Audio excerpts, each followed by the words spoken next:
Hey guys, welcome back to Landscape Alert, where this time we are talking about plot plans, what it looks like and what it does for you, especially if you are thinking of doing a design of your own house.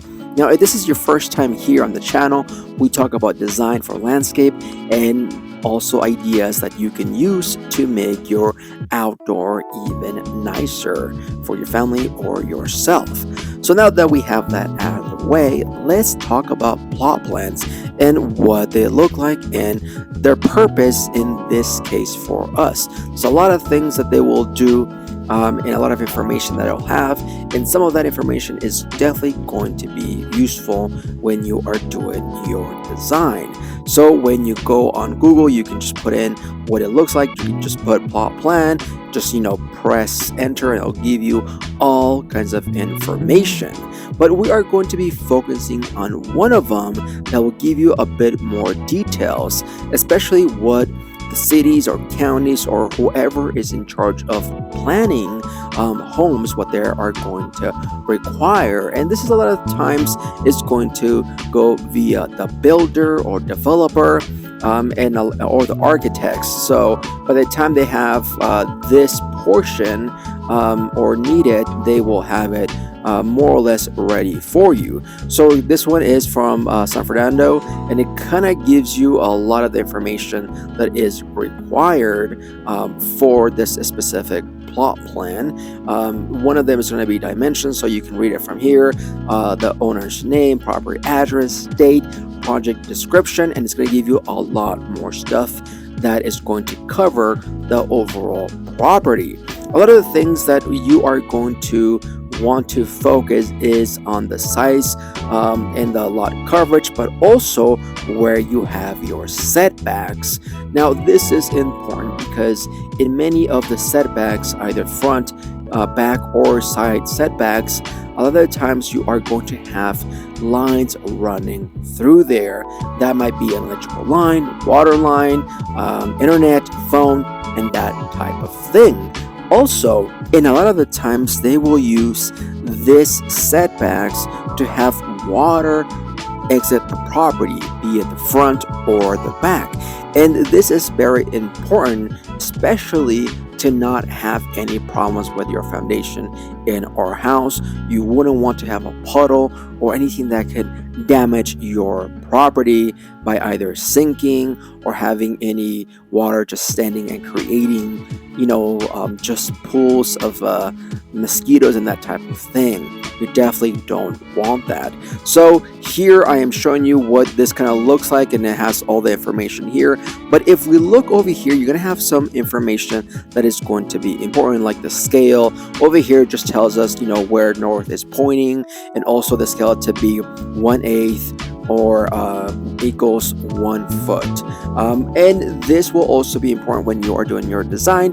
Now, I should add that if you are working in HOA, they're gonna ask similar things to this. Obviously not everything here, but they will definitely want to know a few things like the size of the lot. They will definitely want to know a few other things, details like the scale, and to make sure that you are not in some way, shape, or form are putting something that is going to not allow water to flow out of the property. And so this is one of the reasons why this is important to know what you are looking at. So if you look at it, it's just going to look like a bunch of lines, but obviously if you just kind of pay attention, it'll tell you a lot of the information there. So I'll tell you, for instance, in this case, that there's a 2-car garage. It'll give you the 3 foot from the garage to the setback on both sides, and then it'll tell you there's 20 feet of property line, and there's a lot of information that's going to be useful. Now keep in mind that this is just an idea for what they would want.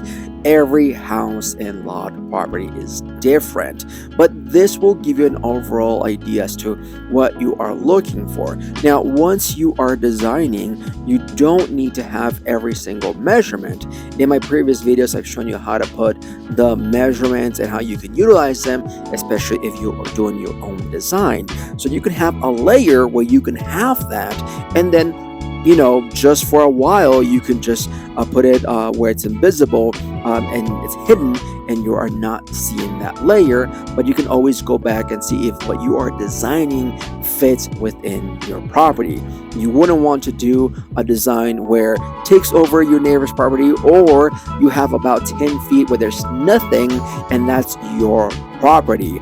I've done some projects where in certain cases we've done a project, finished it completely, and then the neighbor forgot to do about 5 feet of their property, thinking that that was the neighbor's property where we were working at, and that was not the case. But with this, you can have a good idea as to what you are going to need once you kind of have the overall. And I should say that anytime I design, I definitely start with a house and kind of work my way from that point on, essentially create myself a new canvas to kind of draw on top of it, and then I can delete anything that I don't want or hide anything that I don't need until it's useful again. Generally that will be just like the lines of the house where it's at, and also me taking pictures, kind of walking the property. I will know where I would want the water to flow, or where it's naturally going to flow away from the house. So these are just some of those ideas, and in this case over here, it does tell you locate walls, fences, and landscaping. And so over here, you'll kind of see right there where it says landscape require minimum 50% front yard. That's going to be some of those things that they will ask you if you are in an HOA. If you are not, that's obviously a little different, but even then, you definitely want to be smart about it. Just because you don't have an HOA doesn't mean that you cannot do things that will hurt you or your house, like having water flow if you happen to have a basement into that basement. So those are some of those ideas. It's very basic, I think, but if there's something that doesn't make sense, let me know in the comments and I'll try to explain the best way I can. Anyways, guys, this is just a brief overview of what a plot plan looks like in case you are dealing with a design that you want to work with, and if you want to do it from yourself, this is how you do it. In the next video, I'll kind of explain from this one what I would do, just to give you an idea if this was a property project that I would be working with. So I will do that for the next video. That way you guys can see how we just go from all the tutorials that I'm doing so far to this example of a property, of a plot plan, and what it will look like if I were to design this. Anyways, guys, I hope you enjoyed this video. Let me know in the comments if there's something that I missed, something that you are wondering. You can always reach me over at Landscape Allure over on Instagram and TikTok.